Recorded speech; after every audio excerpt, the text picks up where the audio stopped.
Hi, I wanted to come on today and talk about doing a body-led taper off your antidepressant, benzodiazepine, or antipsychotic. So by body-led, it means that you as the patient, are leading this by listening to your body, the symptoms and the side effects that can arise when you're tapering these medications. To stress that currently, doctors don't recognize these symptoms or side effects in a serious manner.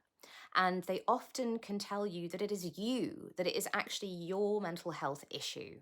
It is the problem that you went in for coming to the surface, or it's your anxiety, your overthinking, all sorts.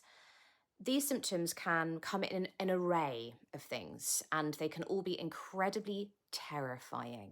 Terrifying. And I can't stress that enough. And I know that people that come into this page who have been through this will know what I mean by that.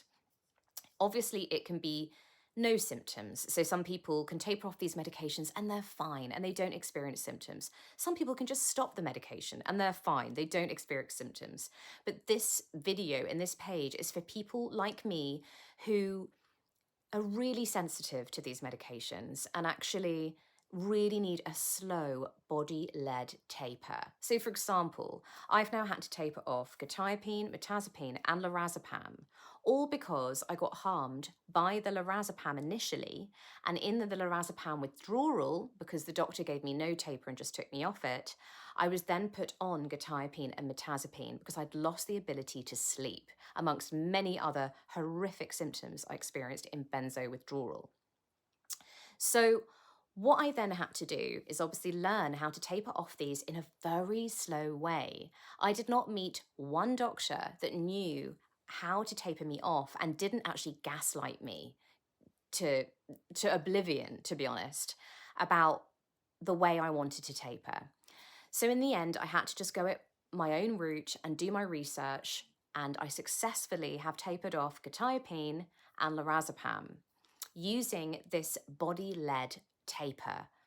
Mirtazapine is currently being tapered. So, you've got your medication, let's say you've got quetiapine, and you taper that.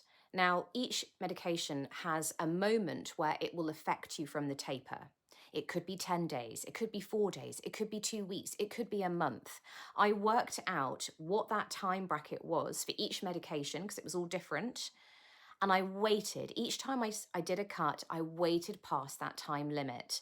And then I did another cut again, listening to my body as to how I was reacting to that cut. Maybe the cut would have been 10%, 2%, or 1%. It's your body.